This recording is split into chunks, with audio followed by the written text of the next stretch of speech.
जय श्री राम। सभी प्रेमी भक्तों को मेरा हाथ जोड़कर जय श्री राम। आज मैं आप सभी को रामायण की वो 9 चौपाइयाँ सुनाने जा रही हूँ। उन 9 चौपाइयों के बारे में अर्थपूर्ण बताने जा रही हूँ, जिनके बार बार पढ़ने से, बार बार सुनने से और बार बार बोलने से मनुष्य जीवन में विभिन्न प्रकार की सुख समृद्धि आती है। कृपया आप सभी से मेरा विनम्र निवेदन है कि आप भी इन चौपाइयों को बार बार पढ़कर, बार बार बोलकर और बार बार सुनकर अपने जीवन में उच्च लाभ की प्राप्ति करें। जय श्री राम। चलिए तो हम चलते हैं रामायण की उन्हीं चौपाइयों के साथ आप सभी को लेकर। प्रथम चौपाई इस प्रकार है। होई हाय सोई जो राम रच राखा, को कर तरक बढ़ावहि साखा। इस चौपाई को बालकांड के अंतर्गत शिव और पार्वती के संवाद में रखा गया है।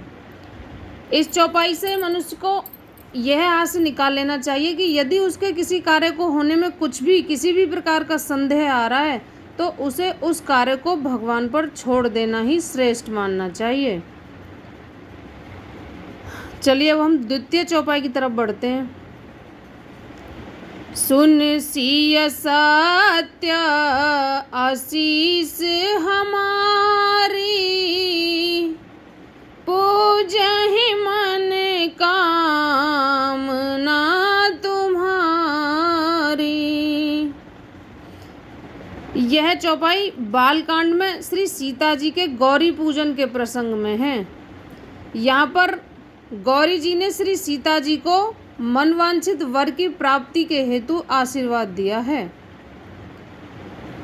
चलिए हम अब तृतीय चौपाई की तरफ बढ़ते हैं।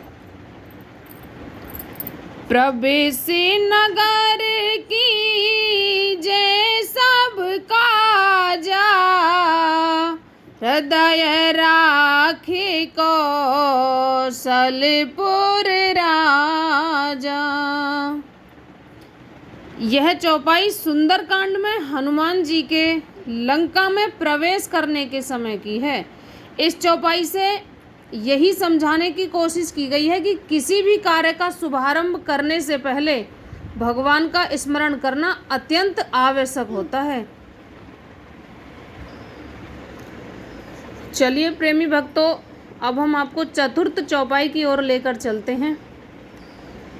उघरहि अंत ना होहि निबाहो, काल ने में जे में रावण राहो।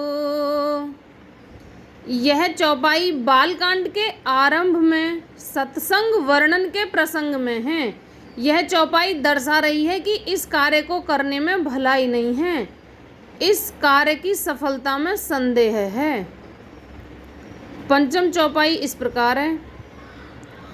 विधि बस सुजन कुसंगत बारहि, फन मन सम निज गुण अनुसरहि।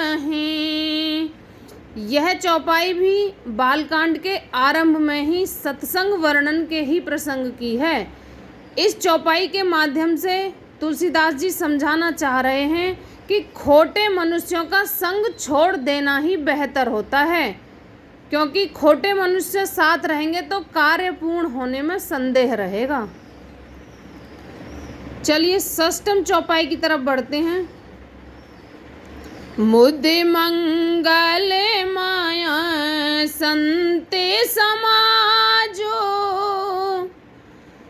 जो जग जंगम तीरथ राजू। यह चौपाई बालकांड में संत समाज रूपी तीर्थ के वर्णन में से है। इसका फल बहुत ही उत्तम है। इसके पढ़ने से सभी कार्य सिद्ध होते हैं। चलिए सप्तम चौपाई की तरफ बढ़ते हैं। गरल सुधारे पुकरहि मिताई, गोपद सिंधु अनल से तिलाई। यह चौपाई श्री हनुमान जी के लंका में प्रवेश करने के समय की है। यह चौपाई बहुत ही श्रेष्ठ है। इस चौपाई को पढ़ने मात्र से मनुष्य के संपूर्ण कार्य सफल होते हैं। चलिए अष्टम चौपाई की तरफ बढ़ते हैं। वरुण कुबेर सुरेश समीरा, रन सन मुखे धरे काहू न धीरा। यह चौपाई लंका कांड में रावण की मृत्यु के पश्चात मंदोदरी के विलाप के प्रसंग में है। इस चौपाई के माध्यम से तुलसीदास जी ने दर्शाया है कि यहाँ पर रावण जो विजय प्राप्त करना चाह रहा था, उस विजय प्राप्ति के होने में संदेह है, वो कार्य पूर्ण होने में संदेह दर्शा रही है ये चौपाई। चलिए नवमी चौपाई की तरफ बढ़ते हैं। सुफल मनोरथ हो तुम्हारे, राम लखन सुने भय सुखारे।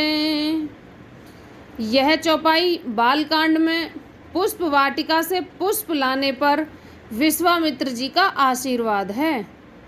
यह बहुत ही उत्तम प्रश्न है। इसके पढ़ने मात्र से संपूर्ण कार्य सिद्ध होते हैं।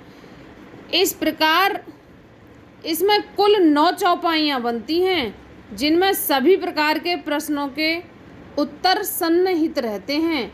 बोलो शंकर भगवान की जय, श्यावर रामचंद्र की जय, पवन सुत हनुमान की जय, उमापति महादेव की जय। बोलो भाई सब संतों की जय। जय श्री राम।